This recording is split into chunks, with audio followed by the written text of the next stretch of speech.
Overnight in Valdosta, a man was found dead after being shot.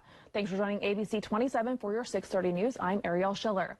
It all started after 3 this morning when Valdosta police received calls in reference to a shooting. They responded to the 500 block of St. Augustine Road South. That's about a half-mile from Blanton Commons apartments. Behind me, you can see the feel-like temperatures expected. Those white patches behind me, they show what the feel-like temperatures will be. They're going to be 110 degrees or higher. First snow meteorologist Riley Winch joins us.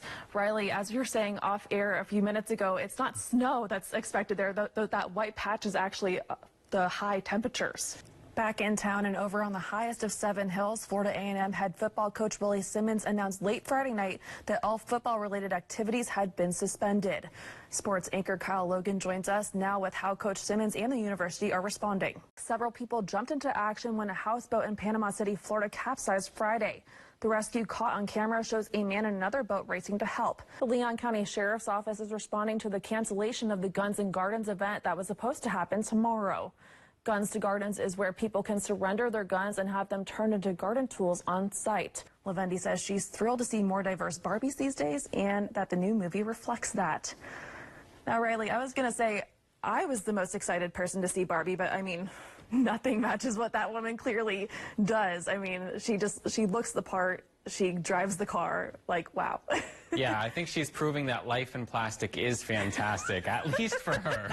It's a perfect match for one cat at the Tally Cat Cafe. Silky is the longest resident at the Cat Cafe, living there for almost 2 years now. The Big Bend is also getting hit by that excessive heat. To help people stay cool, Leon County is opening a cooling station at the main library in downtown Tallahassee.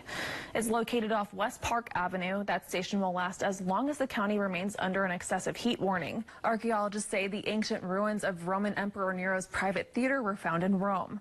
The site is near the Vatican. It's believed to be where Nero rehearsed poetry and music in the 1st century AD. Before now, its exact whereabouts were never documented. Some of the artifacts recovered include glass goblets, coins, and remnants of musical instruments.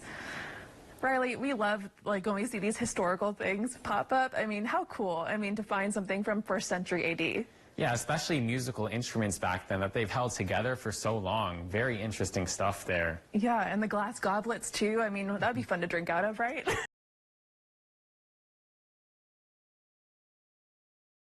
It might seem like business is as usual here, but there is a reminder of those victims that remains. Over my shoulder here, you can see some balloons that are tied around that railing overlooking the McDonald's parking lot where this deadly shooting happened just about 24 hours ago. Some businesses wanted to close today to show people in Florida what it would be like if immigrant-owned businesses and immigrant-staffed businesses weren't here.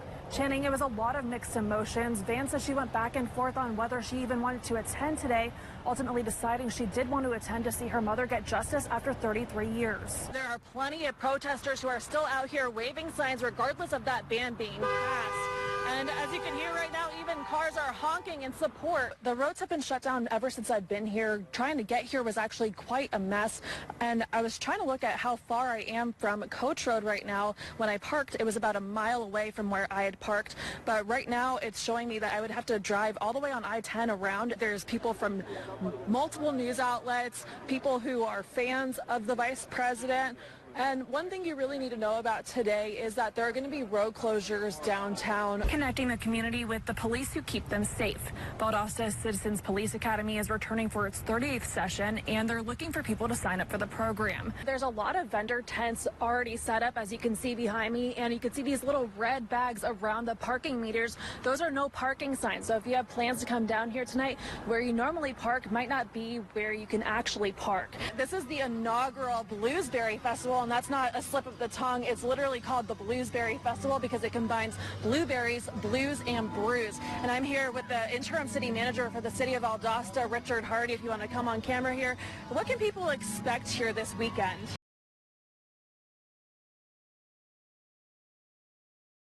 Flying by helicopter is sometimes the quickest option for trauma and critically ill patients. I'm Ariel Schiller, your neighborhood reporter in Valdosta. A new preferred partner agreement between South Georgia Medical Center and Global Medical Response will make it that much easier to transport those patients to other facilities. Emily Brown, interim EMS director at South Georgia Medical Center, says while South Georgia Medical Center has worked with GMR in the past, the agreement now gives the health system a direct line to the helicopter service Air-Evac. They have bases that are close to us here, Tifton, Douglas, and when we're talking about trauma patients or critical cardiac patients, time is of the essence. And so as soon as we can get a helicopter here to get those patients to a definitive treatment place, then the better outcome that patient will have.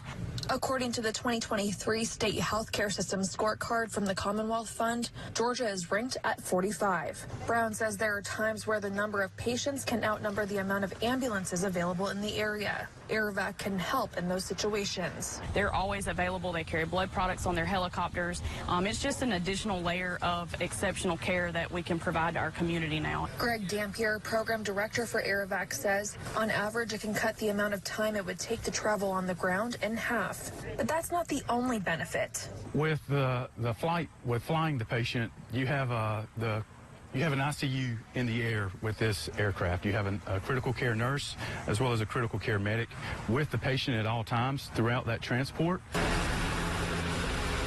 Dampier says the preferred partner agreement helps streamline the process of getting a helicopter for a patient that needs it. We do all the legwork. The staff at the hospital, they don't have to call A, B, C, or D flight service. They call Air-Evac, and if we can't do it, we will contract it out to another air provider. Air-Evac isn't just for hospital transports. They also have the ability to land on scene at major accidents as well. The end of an era for Valdosta State University athletics. It's something that's been very special to me, and I'm excited, but I'll miss it. There's no question about it. I'm Ariel Schiller, your neighborhood reporter in Valdosta. Herb Reinhardt is retiring from his role as VSU athletic director. After more than 30 years as a leader with the university, he tells me he's grateful for the time spent here. I've always wanted my office to kind of reflect the success of all of our teams. Herb Reinhardt started at VSU in 1992. He worked in the Florida A&M University sports department for more than a decade. He credits his success at VSU to those years at FAMU. I got tremendous experience at Florida A&M in all kinds or the whole gamut of an athletic department. Under his leadership at VSU, teams won 48 of the 52 Gulf South Conference championships and 7 of its 8 national championships. He's also credited with expanding women's sports and restarting volleyball in 1995. He cares so much about our student athletes. Women's volleyball coach Kaylee Zuha says she chose to work at VSU because of Reinhardt's reputation. Even when he makes tough decisions, he normally has his decisions revolve around how to take care of people and how to grow them as people. That leadership is something Todd Smoot says he'll always remember. He's head coach for the men's and women's cross-country team. I'm a specialty shoe running shoe store owner. Why would you think that person would be interested in coaching collegiate athletes and student athletes? Yet he took the chance. He convinced me it was a good idea.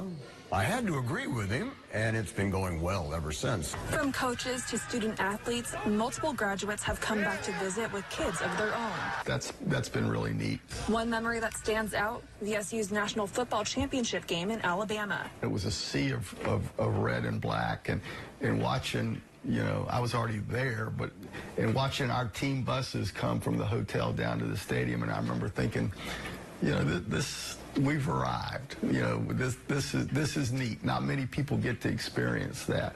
Now he's looking ahead to the next chapter. Back when I was young, I coached Little League Baseball and loved it, and thoroughly loved it. Well, I haven't been able to do that for some 35 or 40 years. Maybe I'll look at doing that again. While cherishing the people that helped make his tenure so successful. The idea that maybe I've, impacted some lives. Maybe I've helped some young people to grow and mature and kind of kick them out the door and go on and do really, really good things. At the end of the day, that's a win. Reinhardt will officially retire June 30th of next year. As for the search for the next athletic director for the university, that announcement will come at a later date.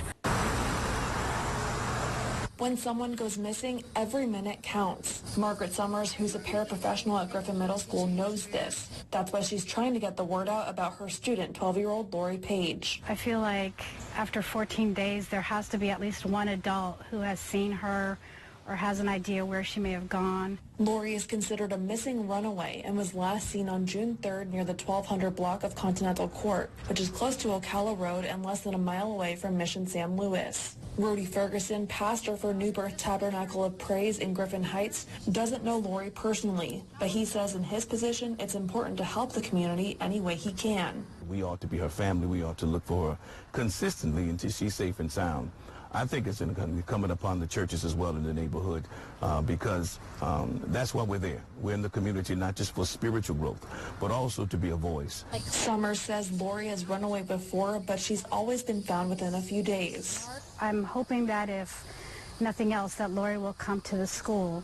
She knows she's safe there. She knows that people care about her there. And we're in summer school, so she can come there any day, Monday through Thursday. Pastor Ferguson forwarded Lori's missing person bulletin to the Frontline Pastors Action Council, which is made up of about 26 pastors. We're going to keep searching. We're going to keep making phone calls. We're going to keep putting her bulletin out there. We're going to keep doing it until she's safe and sound, until we have some type of results. Summers says Lori's teachers and friends are concerned, and they're just hoping she'll come back. If we can find Lori, we can hopefully find her a mentor, so next time she faces struggles, she can talk to her mentor and not feel like she has to run away. And her message for Lori if she's watching. Lori, you're a great student and a great kid, and there's nothing that you haven't done well enough. Just come back.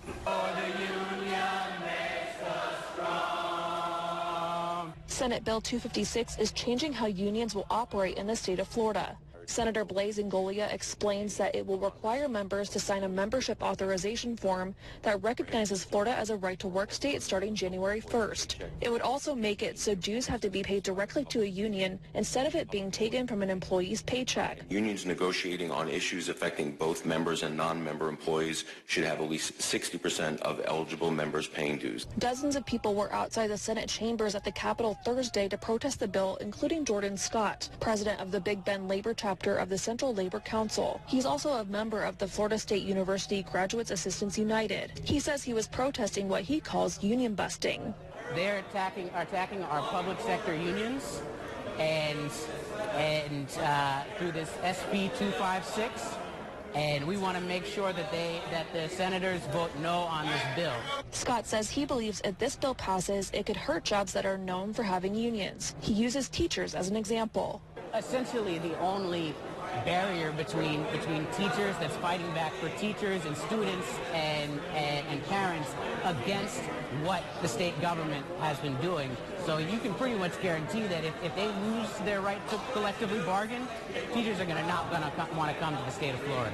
Robert Arnold came from Gainesville to protest today. He says SB 256 is not the first time the state has tried to change how unions work. It's gone before the House and the Senate here, year after year, trying to raise that because they know that the more unattainable it is, the harder it is to maintain membership.